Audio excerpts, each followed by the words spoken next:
যেখানে আমরা ১ minute internet ছাড়া থাকতে পারি না, সেখানে আমরা অনেকটা দিন ফেসবুক, ইউটিউব, টিকটক, ইনস্টাগ্রাম অনেকগুলো অ্যাপই কোনোরকমভাবে ইউজ করতে পারি নাই। এমনকি আমাদের বাসায় তো টিভিও ছিল না, যেহেতু আমার বাসায় ইউটিউব আমার ছেলেটা দেখে। বাসায় যেহেতু ওয়াইফাই আছে আর আমার তো ওইভাবে টিভি দেখা হয় না, ফোনেই যেহেতু এখন সবকিছু নিউজ দেখা হয়, যার কারণে ডিশে লাইনও ছিল না। তো কিভাবে কাটালাম এই কয়টা দিন সেই ভিডিওটা আজকে আপনাদের সাথে শেয়ার করব। হ্যালো এভরিওয়ান, আসসালামু আলাইকুম। সকালে নাস্তা করবো আজকে ফ্রোজেন করা পরোটা, সাথে ছিল ডিম পোস্ট আর একটু ডাল ভুনাও ছিল। আর দেশের পরিস্থিতি সবকিছু নিয়ে এতটাই মন খারাপ ছিল, প্রচন্ড মাথা ব্যথাও করছিল, তাই ভাবলাম একটু কফিও বানাই। সকালবেলা যেহেতু আমি একাই নাস্তা করি, তাই ওইভাবে শর্টকাট যেভাবে নাস্তা করা যায় ওইটাই করতেছিলাম। আমার নানা শীতের সময় দুধ দিয়েছিল, তো দুধটা খাওয়া হচ্ছিল না, তাই ভাবলাম একটু পায়েস রান্না করি। পরিস্থিতি আসলে যতই খারাপ হোক না কেন, পেট তো আর মানবে না, পেটের ক্ষুধা ঠিকই নিবারণ করতে হবে। খেজুরের রসটা দিয়ে পায়েস রান্না করেছিলাম, তারপর দুপুরে রান্না বান্না শুরু করে দিয়েছি। বাসায় ফ্রিজে অনেকটাই ট্যাংরা মাছ ছিল, তাই ভাবলাম একটু ট্যাংরা মাছটাই ভুনা করি।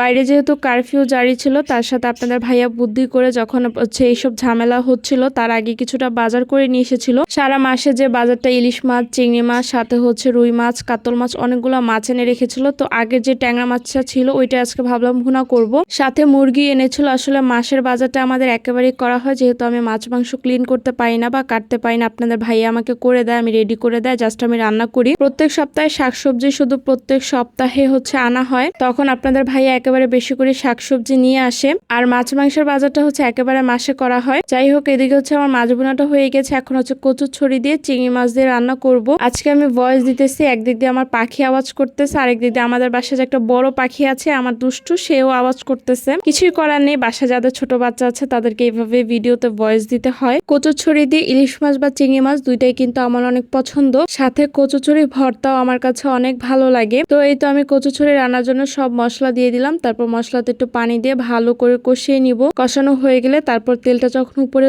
উঠে আসবে, তারপর কচুছড়িটা দিয়ে দিব। কচুছড়িটা একদম আলুর মতো নরম হয়ে গিয়েছিল, খেতে অনেক মজা হয়েছিল। মশলা কষানোর পর তারপর আমি চিংড়ি মাছটা দিয়ে দিতেছি। চিংড়ি মাছটা ভালো করে কষিয়ে নিব। বাচ্চাটাও যেরকম ঘরে টিভি দেখতে পারতেছে না, বাইরে যেহেতু বিকাল বেলায় নেওয়া হয়, এছাড়া সারাদিনই সে আর এক খেলনা দিয়ে কতই খেলবে। আর পরিস্থিতি যতই খারাপ হোক, মেয়েদের তো রান্নাঘর থেকে ছুটি নেই, আমার তো রান্না করতেই হবে। এর আগে কোনো মুভি বা কোনো কিছু ডাউনলোড করা হয়নি। আপনাদের ভাইয়া লুডো ডাউনলোড করেছিল, তো সে বাইরে তার ফ্রেন্ডদের সাথে খেলেছে। আমি তো বাসায় পুরাই একা, এদিকে কোনো দেশের খবরও পাচ্ছিলাম না, যার কারণে আমার মনটা খারাপ লাগতেছিল। পরে দুপুরে রান্না বান্না শেষ করে আমার বান্ধবী আমাকে কল দিয়েছে। তখন মেবি 5 বা 6 দিন হবে। তখন বিপিএন অন করে ফেসবুক চালানো যাচ্ছিল। তখন আমিও বিপিএনটা জানতাম না, কিন্তু তখন ইমো চলতেছিল, সাথে টিকটকও। যখন ইমোটা চলতেছিল তখনই সে আমাকে ইমোতেই ফোন দিয়েছিল, বললো ওর বাসায় আসতে। তাই ভাবলাম বাসায় যেহেতু একদমই ভালো লাগছিল না, তো একটু ওর বাসা থেকে বেরিয়ে আসি। তো সায়ানকে নিয়ে আমরা গিয়েছিলাম। অনেক কথাবার্তা বলার পর সে নুডলস দিয়ে পাস্তা রান্না করেছিল, সেটা খেতে অনেক মজা হয়েছিল। তো এভাবেই ছিল আমার ইন্টারনেট ছাড়া একটি দিন।